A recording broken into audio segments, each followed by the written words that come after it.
Hi everyone. I don't know how long this video will be because I am fighting a cold and I will be coughing occasionally, so please forgive me for that. But it's been such a long time since I posted a video. I've been really busy and haven't had the opportunity to even really work on the kit or on the book.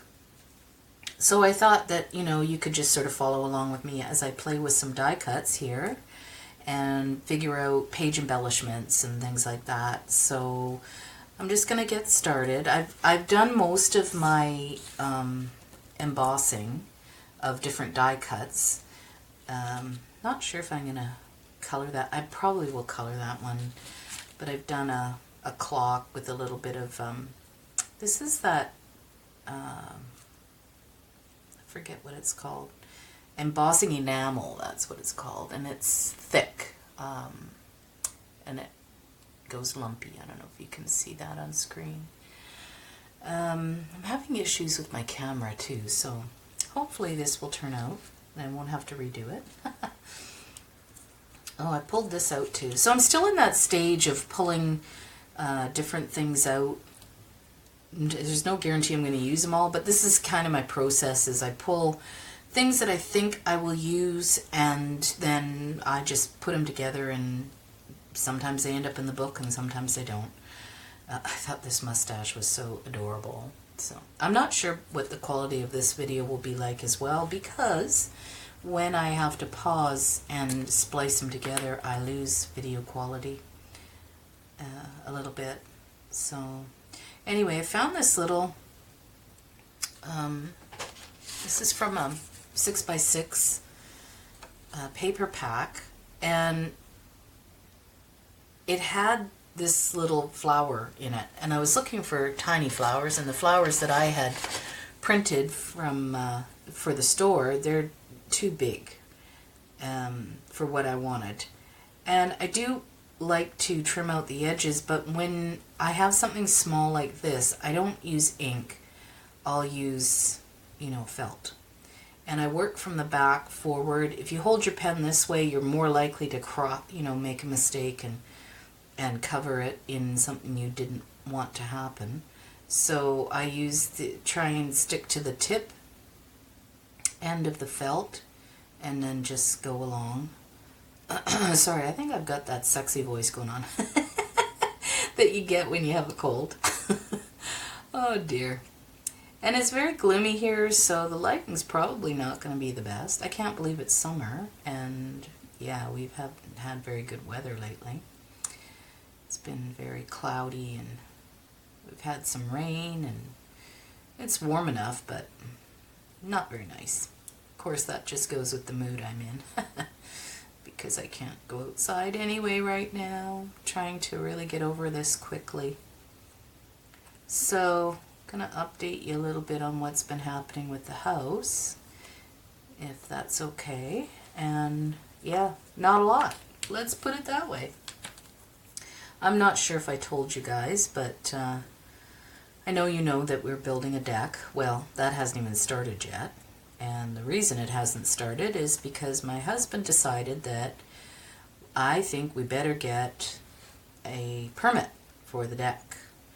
And I 100% agree with him. 100%. Yep. Don't take chances. Do it the right way. And so, little did we know how difficult it is to actually apply for a permit.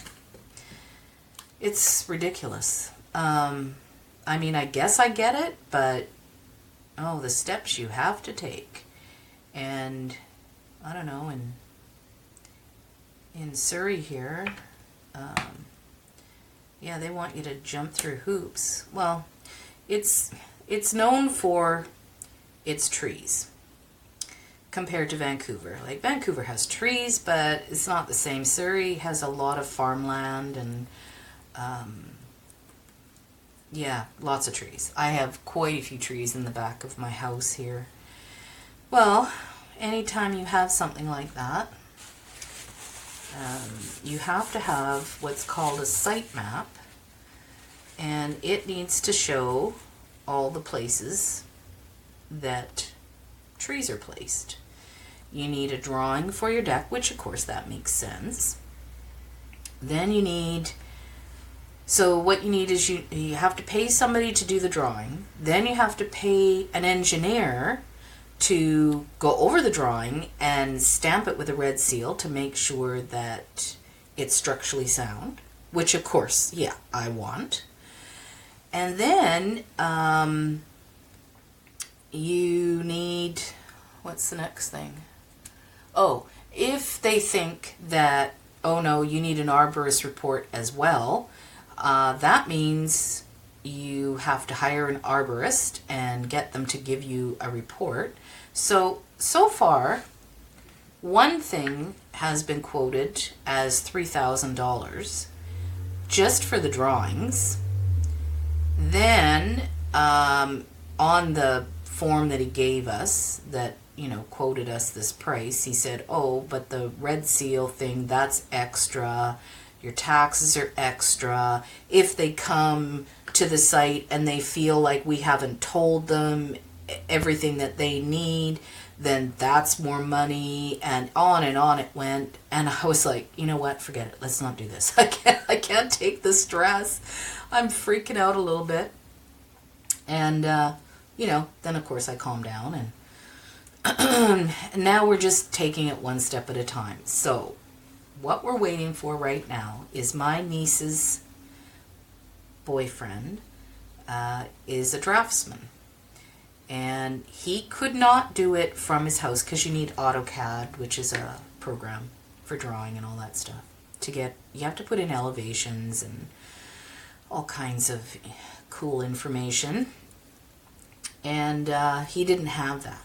But he's going to work today, and he's going to talk to his boss and see if, apparently they're slow, I guess, at work. And so he wants to talk to his boss to see if this is something that, they'd be willing to take on, kind of deal, friend of the family. And if not, he's going to try and convince him to buy him an AutoCAD program, which I thought, well, that makes sense, only because for selfish reasons, of course. So anyway, I guess we'll find out today, sometime today, whether that can be arranged. And then hopefully they are aware of engineers. That's the other thing, is like, they tell you that they want all these things from you, but they don't tell you where to find these people who will do it for you. So we've been spending so much time on the internet doing searches and whatnot, and then you get told one thing and you think, okay, great, that's what we'll do. And then somebody tells you a different thing. So it's very confusing and very frustrating, to say the least. Needless to say, we have not even broken ground for the deck. So I'm not getting my deck for this summer, which is a major bummer. But at this point, I don't care. I just want it done. So, I don't know what's going to happen with that. On the plus side, my French door, which still is not in properly, gets repaired this Monday. Today is Friday. So, the door is in. It's just not... Oh, my house is so crooked, you guys. The flooring is really, really crooked. Now, because we want to hire somebody... Let's show you that close up. Whoop, where am I? Here. That. Telephoto. Telephoto is your friend. Isn't that cute? Whoop, going backwards. Isn't that adorable? Anyway. Sorry, I'm going to cough. Give me a second. Sorry about that. What was I saying? Before I rudely interrupted myself. The door. So my floor in my kitchen is very warped. It's been like that since we bought the house 11 years ago. and apparently there was an engineer's report saying that it's all good. It's structurally sound. But when they built all these houses in this area, there's a lot of clay in the soil. So the house sunk a little bit. I thought, well, as long as my floor doesn't fall in, I'm good with that, you know. Except when you want to build. Then not so good. Anyway, my brother and my husband had the door in. And it was all plumb and everything and looked great. And then we had the guy in that we bought our blinds from, because we got all new windows and we needed blinds. So we called him because he said, well, you can't order them until the doors are in, because then he has to measure from wherever the track is screwed into the wall and blah, blah, blah. So I was like, okay, cool. We get the door in, and I finally phoned him and said, you know, great, we're finally at that point where we need you to come in and take the measurements and order us the screens. Because I put in French doors, they're the sliding ones, and then they have magnets in the middle and they close. And we have a lot of cedar trees here and stuff, so we get a lot of wasps. And every year, man, I'm killing so many wasps in the house because they're stupid and won't go back outside again. And anyway, when we got all the new windows, well, they all come with screens. So that was great, but, you know, we couldn't really open the patio door because that would defeat the purpose of having the windows open with the screens and having no screen on the French doors. So I thought, well, the door just went in. The weather hasn't been all that wonderful to have the patio door open. And so now is the perfect time. So he comes in and he's looking at it and he goes, yeah, there's nothing for me to actually screw the bottom track into. You need at least 3/4 of an inch showing, because you can't screw right into the door, because it's PVC, I guess, around the edges. And he goes, yeah, on one side, works on one side, but on the left side, it's not even showing. That's how crooked my floor is. It's out by about an inch. And so that was fine. We had a lot of header room with the door because it wasn't in permanent. Like, it was just, you know, it was in so it wouldn't fall out, but it wasn't permanent yet. So that was fine. My brother came over and they took it apart and, you know, they lifted it up because there was a lot of header room, so they were able to lift it up and the bottom looks perfect. Well, now, when you close the door, there's a big gap. So every time they moved it one way to get it to do something right, it didn't work. Yeah, so finally my husband said, forget it. I'm just going to call the people that we bought all the windows from and get them to install. We were trying to save $1,200 because that's what it costs to install a door.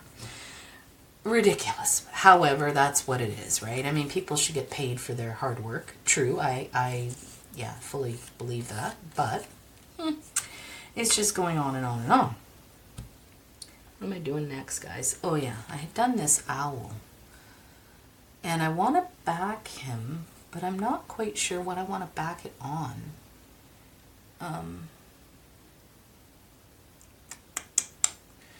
And then I wanted to put this top hat with this flower on it on the owl. I thought that would be really cute. I know it's really high top hat, but you know, I was watching this old British movie and they, man alive, some of them had top hats that must have been 12 inches high. They looked hilarious. So I figured, what the heck, right? Now maybe I might glue it onto that. And then, oh, isn't that cute? Because then the owl stands out. I just covered him in embossing powder, black embossing powder. I just did it out of the, what is that, craft lightweight cardstock. Problem. Now, should I decoupage it on? Oh, I realize there's a spot there that didn't pop out. There we go. This is the Tim Holtz die.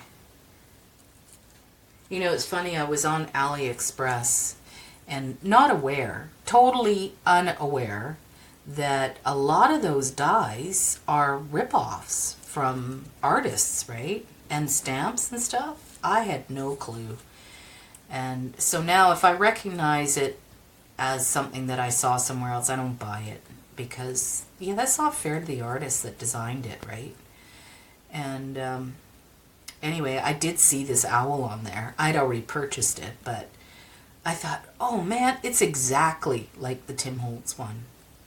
Now, I'm not, judging. It's like you do what you want. But personally, I can't do it anymore. I can't. I go on there and I look at them and I think, now, okay, I've seen that somewhere. So I just won't buy it. But anyway, whoops, throwing things around. Okay, what am I going to do here? I think I might decoupage it. It might be easier if I decoupage that. Let me grab my decoupage.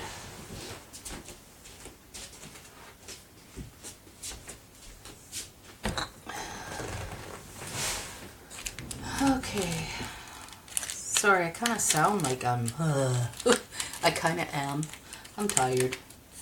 You know what it's like getting sick. It's just you do things for 5 minutes and it's like, oh, I could sleep now. Mind you, I've had worse colds. This one's not nearly as bad. This might be a wee bit too dry. It's been there for weeks. But we'll give it a whirl. I really only need it just to dab on some decoupage. Oh. Yeah, that's gross. I guess when it gets hot in my room, it heats up this glue. Now I'm just gonna, first I'm going to do this.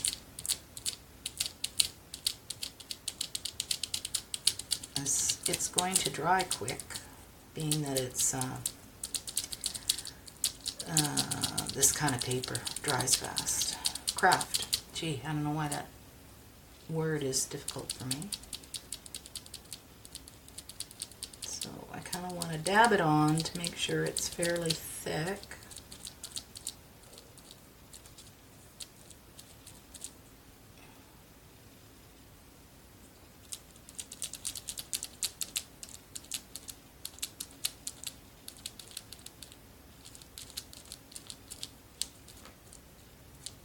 Okay, let's grab that paper.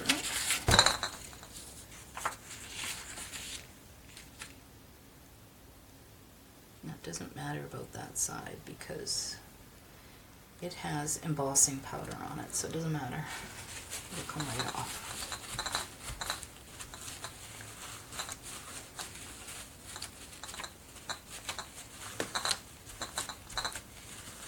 Okay, then flip it over.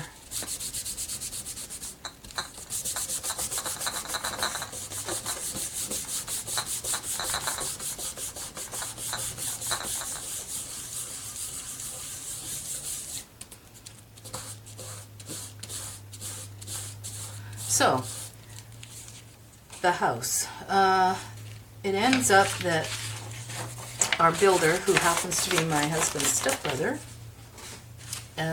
is sending us some drawings, because you need the drawings before you can get the drawings, which totally doesn't make sense, but you need like a sketch of your plans. So his stepbrother is doing up a sketch, and then from there you take it to like a draftsman or whatever. I think you can find engineers who will do the drawing, like they're engineers, but not all of them will stamp it, like seal it. You have to take it to somebody else. It's retarded. Hang on a second.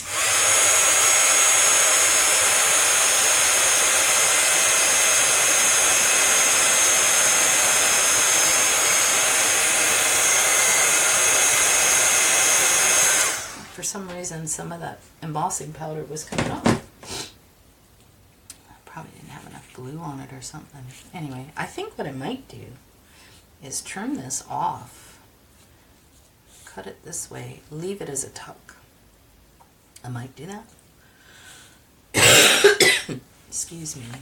Now, what did I do with that other top? Oh, before I do anything, put this away.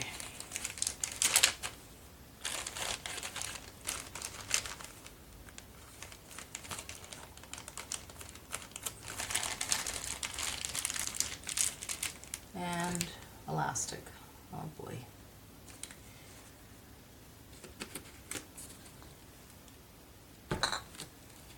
Can you guys see it? Tell me where it is.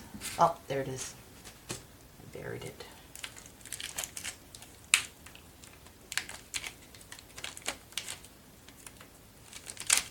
Okay. Get rid of that. I'm just going to move this because it's really big.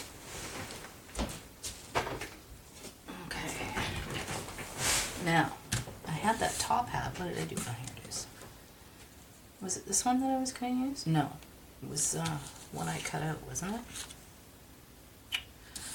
Oy.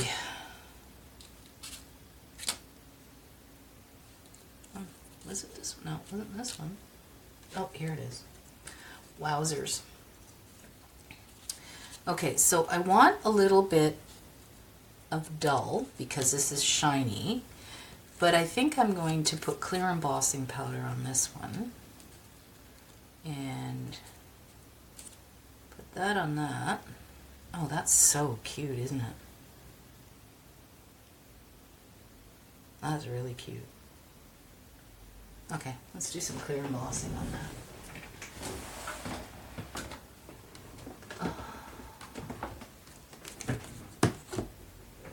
And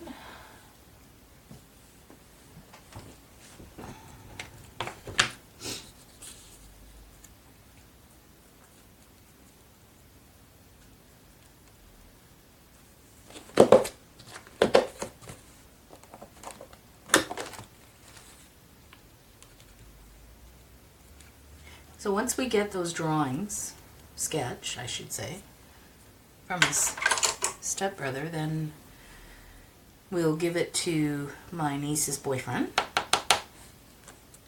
And hopefully we're getting it to him. And then once we get that drawing, then we can find an engineer.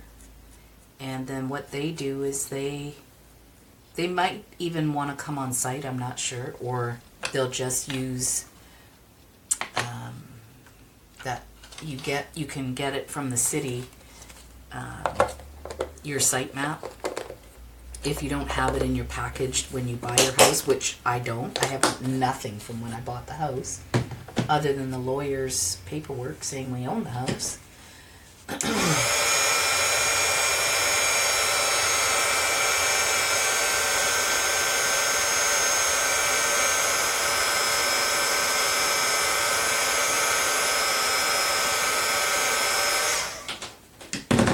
So my husband went to the city yesterday and got that, and I don't want it tipped. And then you get it red seal stamped, and then you take that to the city and apply for the permit. And at that point, the city can say, oh no, we want an arborist report, which is more money. And you have to hire an arborist. Most of them don't do the trees, this kind of thing. It's a report. So that's all they do. They come and they make a drawing of your yard or wherever it is that you're building. And they make a note of where all the trees are placed on your property. And then I think they even measure around the trunks of the trees and stuff like that. And then you have to take that to the city, and then they say, no, you can't build your deck there, or you'll have to change your design, or sure, go ahead. I don't know. We don't know at this point what's going to happen. I mean, we have the yard. That's the thing. You can't encroach too much on somebody else's property, which makes total sense. But we have quite a good sized backyard. I think it's 53 feet deep from the back of the house. So part of that is taken up by trees, mind you. But when you see the monster homes that are being built in my neighborhood, yeah, I don't see there's going to be a difficulty. You know, if they can approve something like that, where basically it's all house, they have no yard, they've got a strip in the back, and then just house. That's all it is. So anyway, I don't think that'll be an issue, but the one thing that might be an issue is we do have one big fir tree that is beside the deck. It's not hanging over the deck, and the trunk is far enough away from the deck, but the tree is honking big. We estimate it to be at least 40 feet high. And it needs to be thinned out. No one's ever done that, and you can't top fir trees. It compromises the root system. So they just get taller and taller. But what you can do is you can spiral thin them out, right? So they go in and they cut one branch here. Then they go up a little and they'll cut one branch here. Then they go up a little and they cut one from the back. But here in Surrey, the bylaws are that you cannot take more than 20% of the actual tree, which means it's not going to be a whole lot that they take off, but it will be close to the bottom. So what the arborist said he'll do is he'll lift the canopy up so that it's above the deck. So he'll take quite a few branches from below, which is fine to do.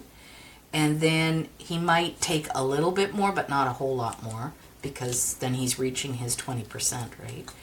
And then he said that, you know, if we hire him next year, he'll come in and he'll take another 20%. They'll go up higher. And, you know, keep it under control is the whole point. You want to keep that tree under control because it's a split trunk. So there's two trunks and then they grew into two. Well, one trunk grew into two. So he said the danger is because you're not thinning it out, it's getting heavier and heavier and heavier. So it has a tendency to go like that. And if it does and cracks, you get water in there and it will rot the tree, and then you end up, boom, your tree falls over onto my house. So that might be the issue with the deck. They might come back and say, no, you need to do this, that, and the other thing, which of course everything they ask you to do costs you more money. So, and then that's not even paying for the permit. You still got to pay for the permit. Yeah. Oh, we'll see.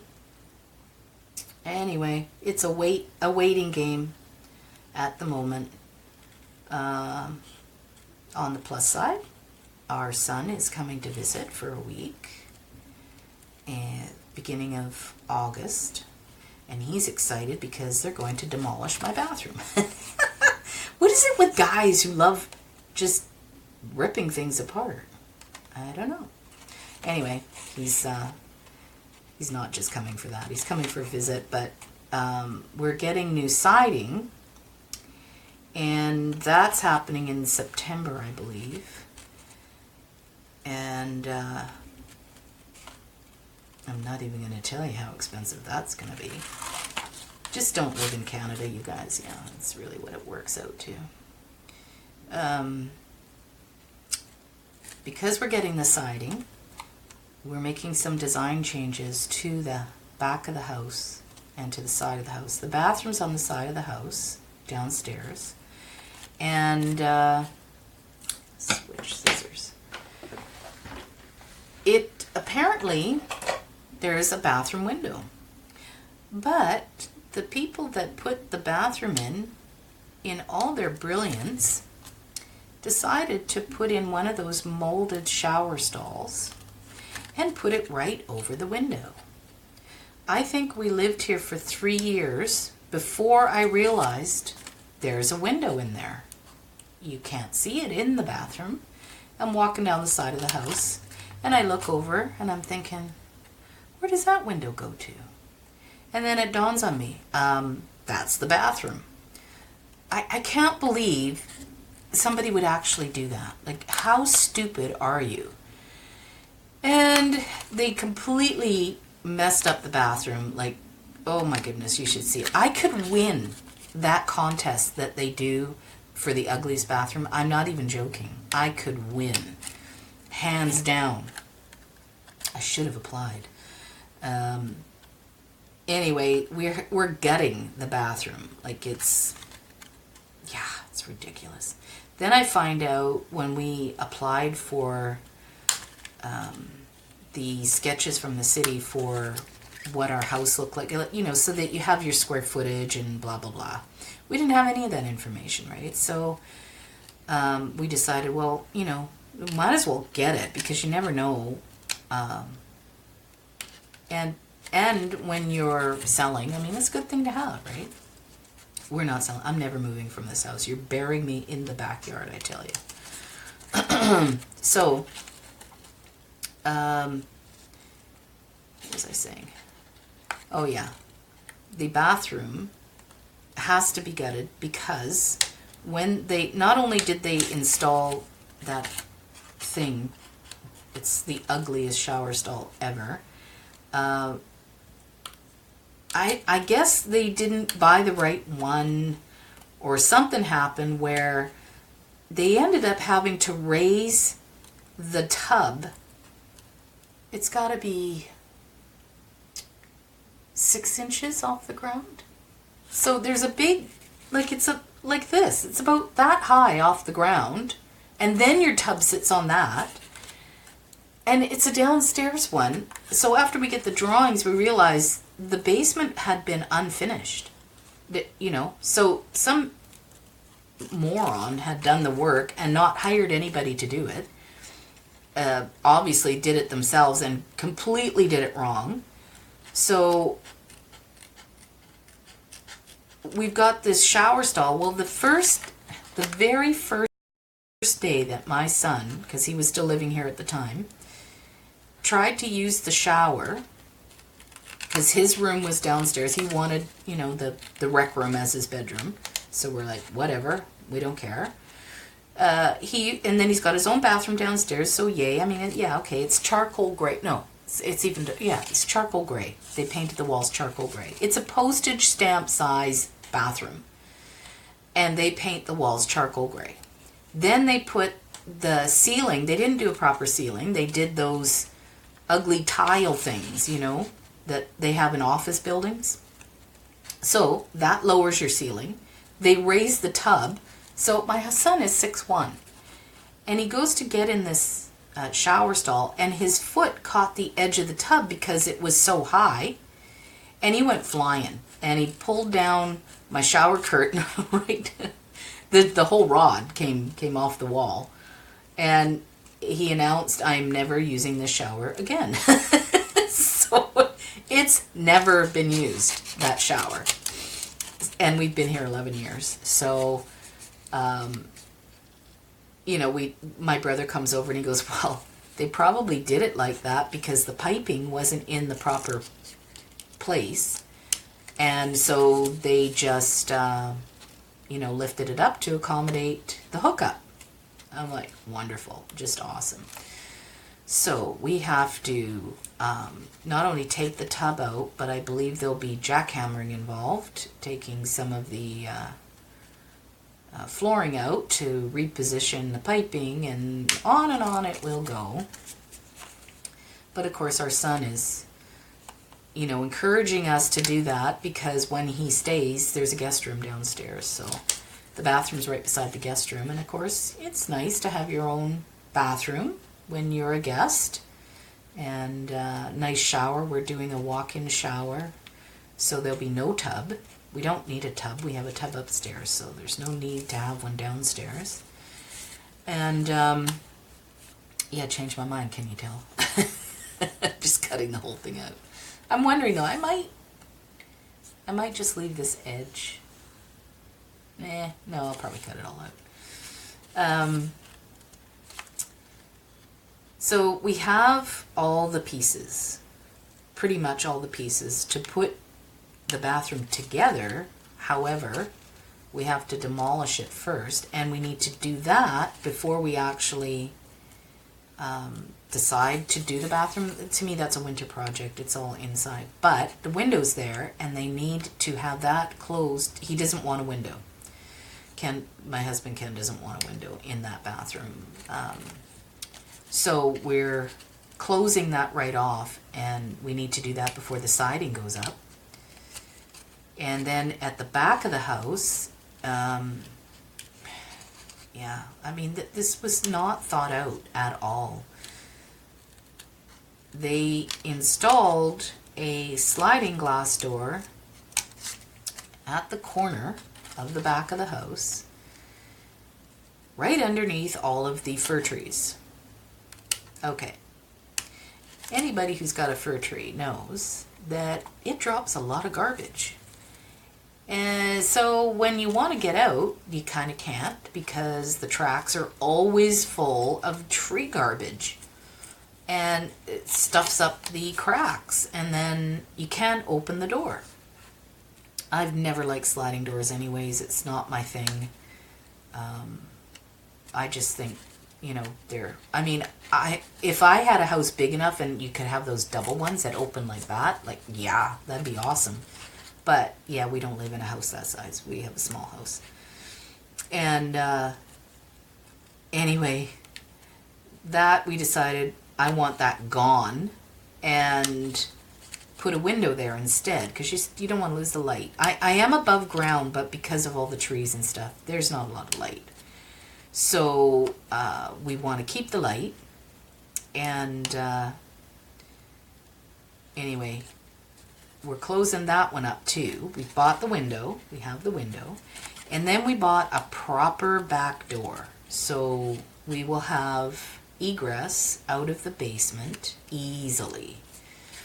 And right now it's just a nightmare. And really the only egress we have is the garage. And that door is blocked. It's always been blocked. So really, you have to get out the big door, the mechanical door, which isn't a big deal, because even if you lose power, you can still lift them up.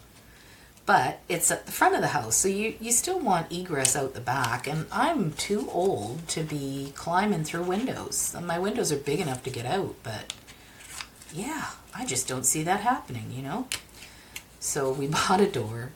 And of course, all of that has to be done before the siding goes in.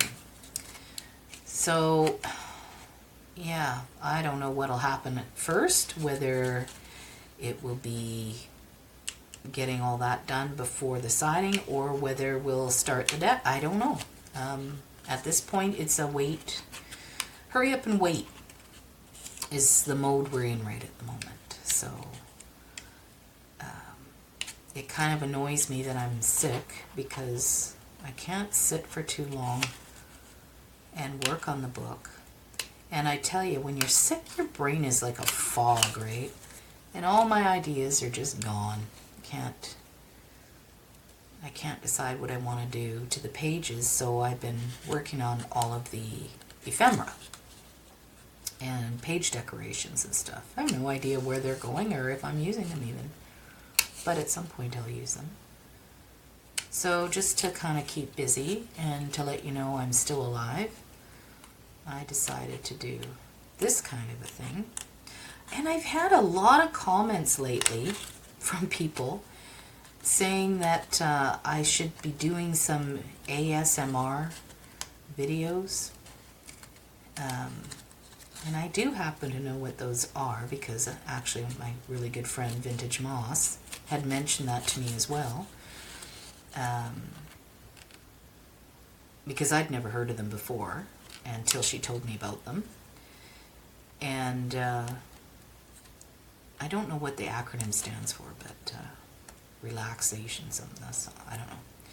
Anyways, it has something to do with people who have insomnia or maybe nervous dispositions or whatever, for whatever reason, they react to certain sounds, certain tones. Some, like with me, I know that if I hear the ocean, I fall asleep. I totally fall asleep.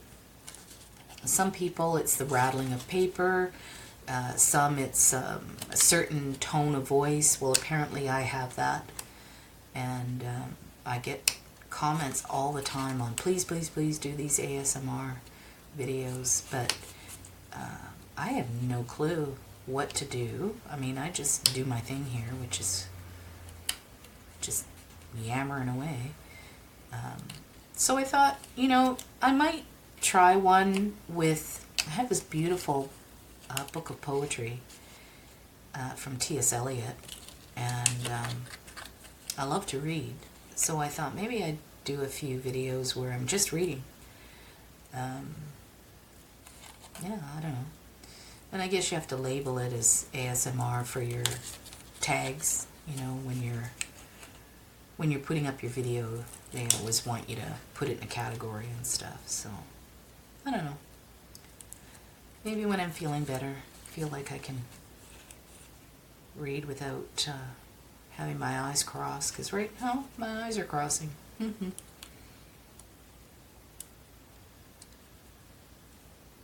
What else can I tell you? Oh yeah, I'm actually taking a road trip. On the 18th of this month. And I'm driving to Lethbridge, Alberta. I'm looking forward to it and not looking forward to it. I'm actually going to see my mother, who's in a home. And yeah, she's not doing that great, you guys. I think I've told you before, but if you're new to my channel, my mother has dementia. But her dementia is not typical, because hers wasn't a chemical thing. Hers is because she has fluid in the brain. She's had several falls. My mother has lupus. And before she even left, which is 7 years ago now, she's moved to Alberta. She had a bad fall in a parking lot here, Canadian Tire, and she hit her head fairly badly. But of course, my mother's stubborner than a mule, and you know, she got up and shook it off and didn't bother going to see a doctor. And she said she was fine. I got a hard head. You know, that's my mother's response. So, you know, she seemed normal. She seemed fine. I didn't really notice much difference. And then it wasn't too long after that that she moved to Alberta, and apparently had several more falls. And 2 of them were really bad. She was at my uncle's feeding the dogs because they were away. So, yeah, instead of my brother doing it, who was living with her at the time, my mother did it. And she had her cane, and I guess it got stuck in a crack. And she went down like a brick house and didn't even attempt to catch herself. And she face planted on the concrete.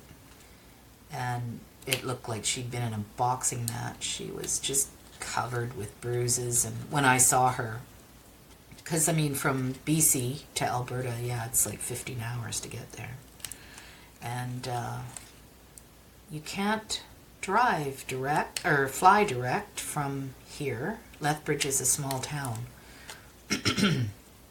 And they don't have a plane that would be able to land at their airport here. So you have to go to Calgary, excuse me, and then transfer. And so now, you know, round trip for me, not counting having to rent a car to get there, I'm looking at $800 round trip, which I don't have that kind of money. And so we drive. Well, it's an entire day to drive to get there because, I'm older and I never travel alone anymore.